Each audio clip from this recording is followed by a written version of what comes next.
Kakabili ko lang ng Celt na bike tapos inabutan ako ng ulan. So mga ngalawang ba itong Celt bike ko. So yun po ang ating pag-uusapan natin dito sa panibagong video ng Manila Urban Fix.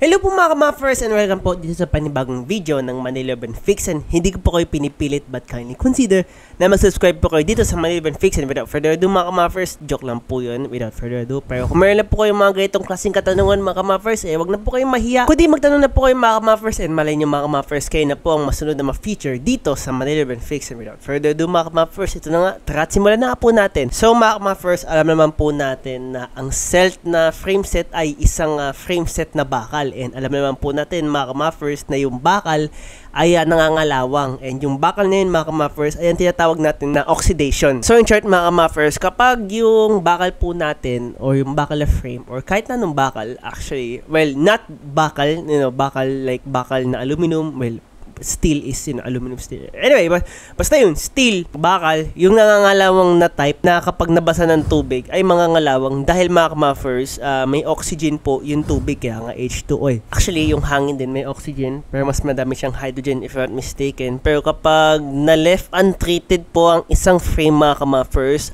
i.e. or example, walang pintura or let's say nagasgasan po, may scratch po natin yung protective material po ng bike mga ka-muffers or ng frame mga ka-muffers, which is yung clear coat, paint itself, and then last but not the least is yung primer. So yung tatlo na yun mga ka-muffers, siya po ay nagproprotect sa outside world kapag sa bakal mga ka-muffers. And kapag wala po yun mga ka-muffers, kapag natamaan po ng tubig, kapag na-expose po sa hangin, mga ngalawang po ang iyong frame. So naabutan daw siya ng ulan, no? Let's say bagong bili yung Celt mga ka-muffers. Bagong bili naman yung Celt niya. Tapos naulanan, wala namang gasgas, wala namang sira. Ayan, painted naman yung buong bike. Hindi naman po mga ngalawang yan ng todo-todo. Ang mga ngalawang lang po dyan ay yung loob. Bakit? Kasi even though na mukhang watertight or airtight yung seat post mo, kapag matuluan yan or matagalan na maulanan, meron pa rin papasok at papasok po dyan. Kaya nga po nangangalawang po yung loob ng frame natin kapag bakal. And ganoon din po sa mga bottom bracket mga ka-muffers.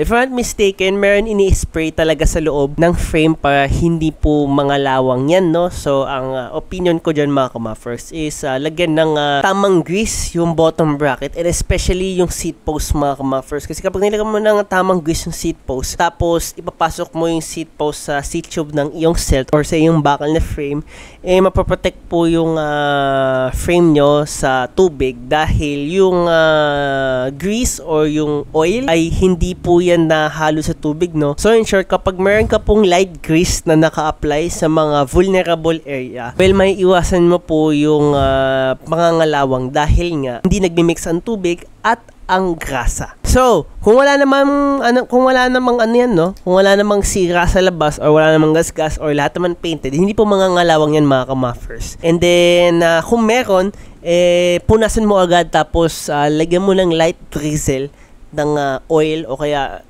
ng grease. Not cooking oil like yung oil na pangkadena. Kahit sobrang konti lang, kahit ganunin mo lang tapos ipahid mo para hindi po mangalawang. O kaya, yung sinasabi ko na na para maglalagay ng protective something sa loob ng iyong frame para hindi po din mangalawang yung loob ng iyong frame. So, that's basically it mga ka-muffers. Kung walang tama yung frame, kung walang sa pintura na yung frame, di punasan mo lang na maayos, punasan mo lang na mabuti, okay na po yan. Pero kung mayroon mga ka-muffers, may tamang frame or walang may side na pintura, lagyan mo lang po ng light drizzle ng grease or ng oil para hindi na po siya further mangalawang, o kaya preventive maintenance na maglagay po kayo ng something na protective sa loob ng iyong frame para hindi po mangalawang ang loob ng iyong frame. So yun po mga ka-muffers, and sana po mga ka-muffers na nasagot ko po ang iyong mga katanungan mga ka-muffers. And as usual mga ka-muffers, because safe in the daan, po lalapit sa truck and bus. And of course mga ka-muffers, sumunod po sa balas trapiko, mag-ingat po kayo, suot ng helmet, and then po lalapit sa truck and bus. Babush!